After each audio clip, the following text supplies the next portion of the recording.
पारगम्यता का मतलब है अणुओं का, गैसों का या आयनों का आर पार जाना। इस पारगम्यता के आधार पर ये किस तरीके से विलेय और विलायक के कण झिल्ली के आर पार जाते हैं, उसके कारण झिल्ली हमारी कितने प्रकार की होती है? 4 प्रकार की। उससे पहले हम देख लेते हैं। देखिए, विलेय जिसको घोला जाता है, विलेय जिसको घोला जाता है, विलायक जिसमें घोला जाता है, और विलेय और विलायक दोनों मिलकर क्या बना देते हैं? विलयन। उम्मीद है इतना आप जानते होंगे। विलेय को हम बोलते हैं सॉल्यूट, जिसे घोला जा रहा है, विलायक जिसमें घोला जा रहा है, और सामान्यतः जल क्या होता है? विलायक। और उसके बाद जो आपका मिक्सचर बनता है वो क्या है? आपका सॉल्यूशन। कि विलेय और विलायक आपस में मिलकर के आपस में क्रिया करके किसका निर्माण कर देते हैं? विलयन का। अब देखिए, कुछ झिल्लियां ऐसी होती हैं जो विलेय को आने देती है, कुछ झिल्लियां ऐसी होती है जो विलेय विलायक दोनों को आने देती है अपने अंदर। कुछ ऐसी होती है जो केवल विलायक को आने देती है। कुछ ऐसी होती है जो चुने हुए विलेय को आने देती है, या कुछ ऐसी होती है जो दोनों को ही आने नहीं देती। तो पारगम्यता के आधार पर जो कोशिका झिल्ली है वो कितने प्रकार की हो गई? आपके 4 प्रकार की। तो देखते हैं वो कौन कौन से हैं 4 प्रकार। पारगम्यता के आधार पर कोशिका झिल्ली के प्रकार। तो पारगम्यता के आधार पर कोशिका झिल्ली 4 प्रकार की होती है। कितने प्रकार की होती है? 4 कौन कौन से प्रकार है? पहली है अपारगम्य झिल्ली, दूसरी है पारगम्य झिल्ली, तीसरी है अर्धपारगम्य झिल्ली, और चौथी और अंतिम है चयनात्मक अर्धपारगम्य झिल्ली।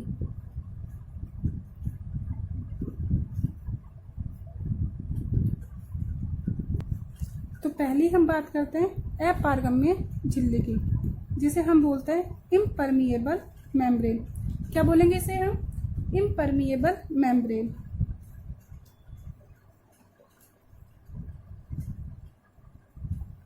देखिए, इस प्रकार की जो झिल्ली है वो किसी भी पदार्थ को अपने आर पार जाने नहीं देती, यानी कि विलेय को भी जाने नहीं देंगी, साथ ही साथ विलायक को भी अपने आर पार जाने नहीं देंगे।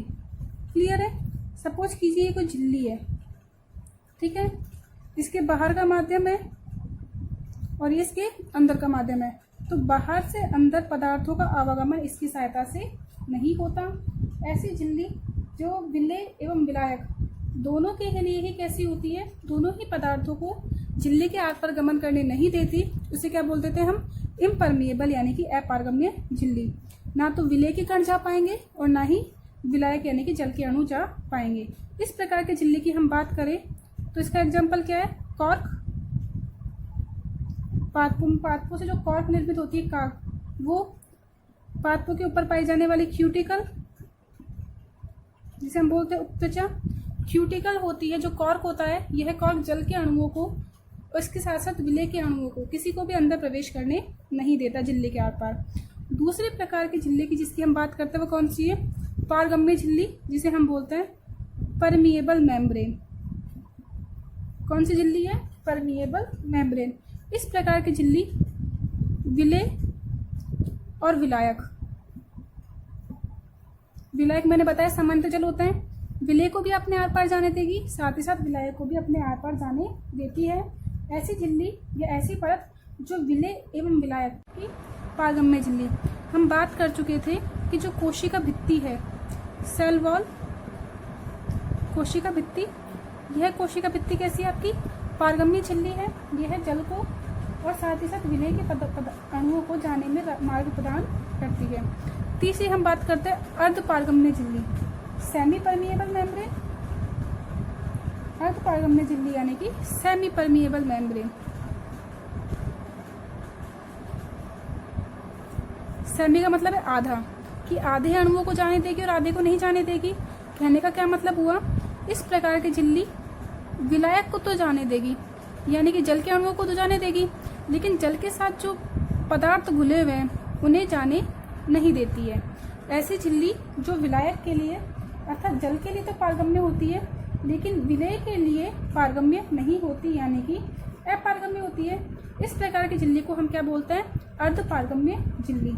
इसका एग्जाम्पल है पर्चमेंट पेपर यानी कि चर्म पत्र। इसका एग्जाम्पल क्या है? पर्चमेंट मेम्ब्रेन यानी कि, तो यह जो चर्म पत्र है पर्चमेंट पेपर, यह विलायक को तो जाने देगा अर्थात जल के अणुओं को तो जाने देगा, लेकिन विलेय को जाने नहीं देगा। जो हमारा लास्ट टॉपिक है इसमें वो है चयनात्मक अर्धपारगम्य यानी कि सेलेक्टिव परमिएबल। सेलेक्टिव परमिएबल जो चयनात्मक अर्धपारगम्य है, इसका बेस्ट एग्जांपल है हमारी कोशिका झिल्ली, सेल मेम्ब्रेन। यह कोशिका झिल्ली कैसी होती है? हमारी चयनात्मक अर्धपारगम्य, अर्थात यह पदार्थों का चयन करती है। क्या करती है? ये पदार्थों का चयन, अर्थात जो हमारी कोशिका झिल्ली है वो विलायक को यानी कि जल को तो जाने देगी आर पार, लेकिन कुछ विलेयों को, जो सॉल्यूट है जिन्हें घोला जाता है, उसमें से कुछ को चयन कर, कुछ का चयन कर उन्हें क्या करेगी? जाने देगी, जबकि शेष को जाने नहीं देती। तो क्या हुआ? चयनात्मक अर्धपारगम्य झिल्ली ऐसी झिल्ली जो कि विलायक को तो जाने दे, अर्थात जल को तो जाने दे अपनी आवश्यकता अनुसार, लेकिन विशेष प्रकार के विलेय के कणों को ही जाने देती है। ऐसी झिल्ली क्या हो जाएगी आपकी? चयनात्मक पारगम्य, सेलेक्टिव परमिएबल या विभेदात्मक पारगम्य। दोबारा सुनिए क्या कह रहे हैं हम। जो कोशिका झिल्ली है वो क्या करेगी? जल के अणुओं को तो जाने देगी, विलायक को तो जाने देगी, लेकिन सभी विलेय के अणुओं को जाने नहीं देती। केवल कुछ विलेय के अणुओं को अपनी आवश्यकता के अनुसार चयन करेगी और उन्हें जाने के लिए, आर पार जाने के लिए क्या करेगी? ये चयनित करती है। तो हमारा आज का टॉपिक क्या था? पारगम्यता। चार पारगम्यता के आधार पर या पदार्थों के गमन, झिल्ली के आर पार गमन के आधार पर झिल्ली कितने प्रकार की होती है? 4 प्रकार की। अपारगम्य झिल्ली जो जल और साथ ही साथ उसमें घुले हुए पदार्थ दोनों को ही जाने नहीं देती।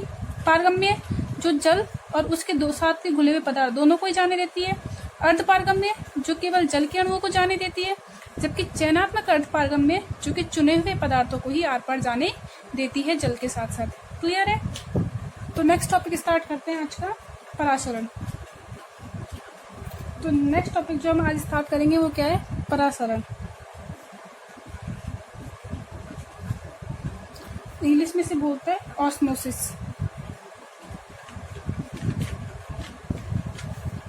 देखिए परासरण क्या है? परासरण की क्रियाविधि आपके विसरण की जैसी ही होती है, लेकिन विसरण में परासरण में क्या अंतर है कि परासरण में जो पदार्थों का गमन है वो किसकी सहायता से होता है? अर्धपारगम्य झिल्ली की सहायता से। किसकी सहायता से? अर्धपारगम्य झिल्ली की सहायता से। यानी कि परासरण में अर्धपारगम्य झिल्ली का होना क्या है? आवश्यक। हम जान चुके हैं कि अर्धपारगम्य झिल्ली क्या होती है? विलायक को यानी कि जल को तो जाने देगी, जल के लिए तो पारगम्य होती है, लेकिन विलेय के अणुओं को जाने नहीं देती, विलेय के अणुओं के लिए पारगम्य नहीं होती। तो अर्धपारगम्य झिल्ली के द्वारा विलायक के अणुओं का गमन क्या कहलाता है? परासरण। देखिए दोबारा क्या कह रहे हैं हम। अर्धपारगम्य झिल्ली के द्वारा विलेय के अणुओं का गमन क्या कहलाता है? परासरण कहलाता है। यदि हम इसकी विस्तृत परिभाषा देखें तो देखिए क्या होती है परासरण। परासरण की परिभाषा देखते हैं। परासरण वह क्रिया है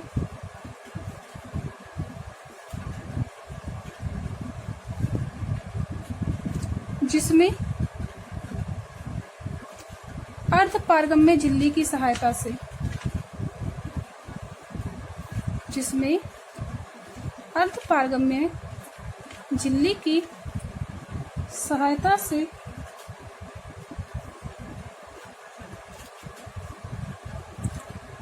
विलायक के अणु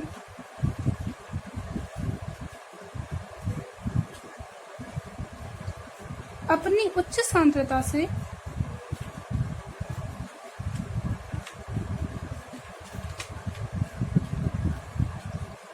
निम्न सांद्रता की ओर गमन करते हैं।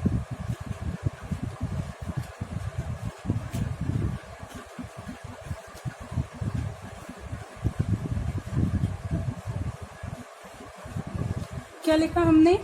परासरण वह प्रक्रिया है जिसमें अर्धपारगम्य झिल्ली की सहायता से, मैं बता चुकी हूँ कि परासरण की प्रक्रिया में अर्धपारगम्य झिल्ली का होना क्या है? आवश्यक है। तो जिसमें क्या हो गया? जिसमें अर्धपारगम्य झिल्ली की सहायता से विलायक के अणु अर्थात जल के अणु, किसके अणु? जल के अणु अपनी उच्च सांद्रता से यानी कि जल अपनी अधिक मात्रा से कहाँ जाएगा, कम मात्रा की ओर गमन करता है। इसे हम दूसरे तरीके से भी कह सकते हैं। दूसरी परिभाषा कैसे दे सकते हैं, परासरण वह क्रिया है जिसमें अर्धपारगम्य झिल्ली की सहायता से विलायक के अणु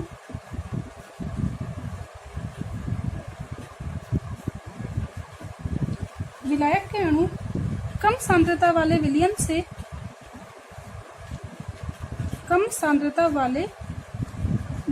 से अधिक सांद्रता वाले विलयन की तरफ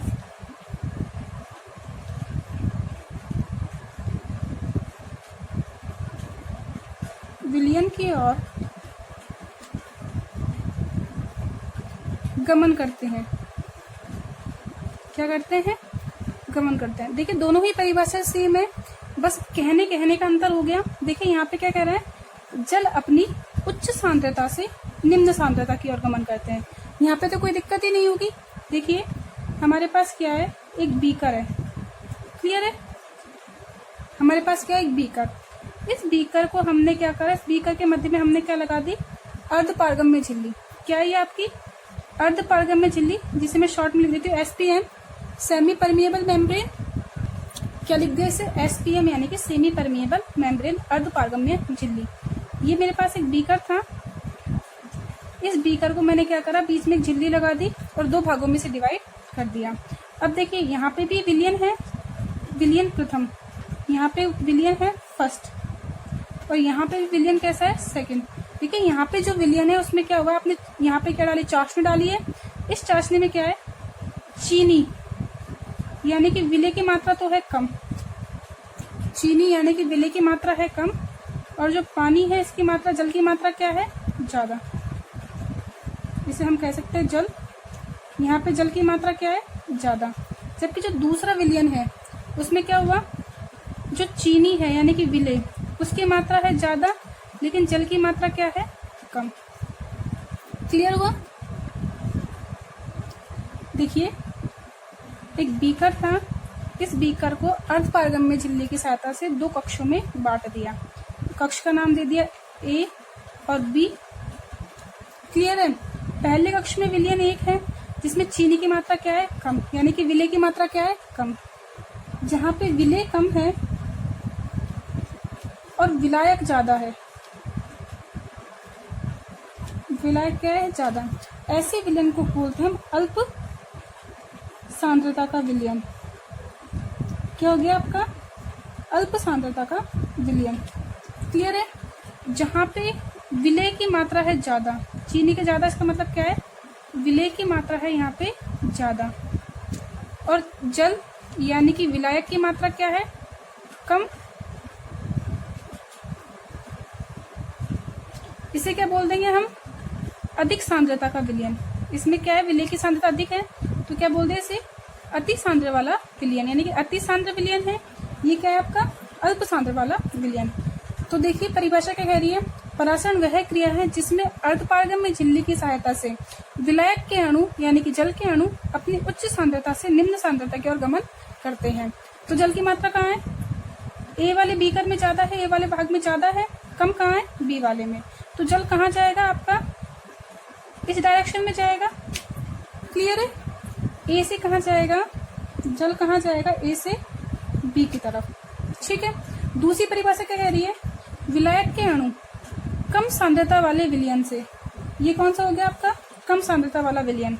यानी कि कम सांद्रता का विलयन कैसे हुआ, जल की मात्रा ज्यादा है, विलय की मात्रा कम है, से कहाँ जाएगा, अधिक सांद्रता वाले विलयन की तरफ। तो भी डायरेक्शन यही हो गई। तो ये क्या है आपका परासरण। परासरण विसरण लगभग समान प्रक्रिया है, लेकिन परासरण में क्या है, आपको अर्धपारगम्य झिल्ली की आवश्यकता है। तो परासरण भी क्या है, आपका एक प्रकार का विसरण है जिसमें दो तंत्रों के बीच क्या किसकी उपस्थिति आवश्यक है, अर्धपारगम्य झिल्ली की उपस्थिति आवश्यक है। क्लियर हो गया। अब हम देखते हैं परासरण के प्रकार। क्या देखेंगे हमारा नेक्स्ट टॉपिक, परासरण के प्रकार। परासरण के प्रकार देखने से पहले हम परासरण का प्रायोगिक प्रदर्शन देखते हैं। परासरण का प्रायोगिक प्रदर्शन, यानी कि परासरण को हम किस प्रयोग के द्वारा दर्शा सकते हैं कि हाँ परासरण की क्रियाविधि संपन्न हो रही है। तो इसे प्रयोग द्वारा प्रदर्शित करने के लिए हमें क्या चाहिए, हमें एक चाहिए थिसेल कीप। कीप का प्रकार है, कौन है एक, जिसे क्या बोला गया है, थिसेल कीप। इसके साथ ही साथ हमें क्या चाहिए, अर्धपारगम्य झिल्ली, और हमने देखा था अर्धपारगम्य झिल्ली का एग्जाम्पल क्या था, चर्मपत्र। तो हमें एक अर्धपारगम्य झिल्ली चाहिए। साथ ही साथ प्रयोग को दर्शाने के लिए हमें चाशनी यानी कि चीनी और जल का विलयन चाहिए। तो हमने क्या किया, इस प्रयोग को दर्शाने के लिए हमने एक थिसेल कीप ली। इस थिसेल कीप में हमने क्या भर दिया, चीनी का और जल का विलयन भर दिया। क्या भर दिया, इसे हमने चीनी का और जल का विलयन, और इसके मुंह पे आपने क्या बांध दिया, चर्मपत्र बांध दिया। अर्धपारगम्य झिल्ली थी उसे बांध दिया, और इसके अंदर हमने क्या भर दिया, चीनी का और जल का विलयन हमने इसमें डाल दिया।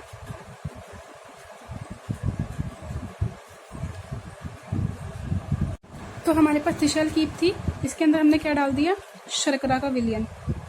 क्या भरा हुआ है इसमें, हमने शर्करा का विलयन, ठीक है। और मुंह पे क्या बांध दिया इसके, अर्धपारगम्य झिल्ली, सेमी परमिएबल मेम्ब्रेन। अर्धपारगम्य झिल्ली यानी कि चर्मपत्र हम इसके मुंह पे बांध चुके हैं। क्या है ये आपके एक थिसेल कीप, क्या है ये थिसेल कीप। अब इस कीप को क्या करेंगे, हम स्टैंड की सहायता से स्टैंड पे लगा देंगे हम इसे, और स्टैंड की सहायता से क्या करेंगे, इसे हम एक जल से भरे हुए पात्र में रख देंगे।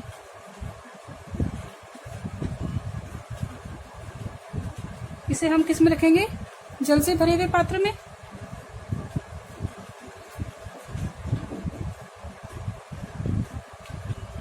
तो क्या किया हमने, थिसेल कीप को स्टैंड के सहायता से उल्टा लटका दिया, और इसे किस पे रख दिया हमने, एक जल से भरे हुए बीकर में। ये बीकर किससे भरा हुआ है, शुद्ध जल से। किससे भरा हुआ है ये बीकर, शुद्ध जल से। अब हमने क्या किया, जहां तक इस कीप में आपका शर्करा का विलयन भरा हुआ था उसको मार्क कर दिया, अंकित कर दिया अपने बाहर कि कहाँ तक आपका भरा हुआ था। अब कुछ समय के लिए इस प्रायोगिक व्यवस्था को हम इसी तरीके से रहने देंगे, और कुछ समय के बाद क्या करते हैं, इसका अवलोकन करते हैं कि कुछ समय के बाद हम इसमें देखते हैं कि क्या परिवर्तन इसमें हमें दिखाई देते हैं। देखिए क्या होगा इसमें, बाहर आपके पास क्या है, शुद्ध जल। शुद्ध जल का मतलब क्या है, यहाँ पे जल की सांद्रता क्या है, ज्यादा है। यहाँ पे जल की सांद्रता क्या है, ज्यादा। जबकि जब हम शर्करा के विलयन की बात करते हैं तो इस शर्करा के विलयन में जल की मात्रा क्या हो गई, कम हो गई। जल की यानी कि विलायक की मात्रा यहाँ पे क्या है, कम। हमने बात की थी कि परासरण की। परासरण में हमने कहा था कि अर्धपारगम्य झिल्ली की सहायता से, तो जो सेमी परमेबल मेम्ब्रेन यहाँ पे हमने क्या बांध दिया था, चर्मपत्र। अर्धपारगम्य झिल्ली की सहायता से जल का अपनी उच्च सांद्रता से निम्न सांद्रता की ओर गमन होता है। अर्थात बाहर से जल कहाँ प्रवेश करने लगेगा, आपकी थिसेल कीप में प्रवेश करने लगेगा। बाहर से बीकर में जो जल है वो जल कहाँ प्रवेश करने लगेगा, आपकी थिसेल कीप में प्रवेश करने लगेगा। जिसके फलस्वरूप क्या होगा, कुछ समय के बाद आप देखेंगे कि जो जल का स्तर है कीप में वो क्या हो जाता है, बढ़ जाता है। यानी कि कीप में जल की मात्रा में क्या हो जाती है, बढ़ोतरी हो जाती है। इस प्रयोग के द्वारा हमने क्या देखा कि परासरण की क्रियाविधि क्या होती है, संपन्न हो रही है। किसकी सहायता से, अर्धपारगम्य झिल्ली की सहायता से। तो आज के लिए इतना ही। नेक्स्ट वीडियो में हम परासरण के प्रकारों के बारे में अध्ययन करेंगे। Thank you.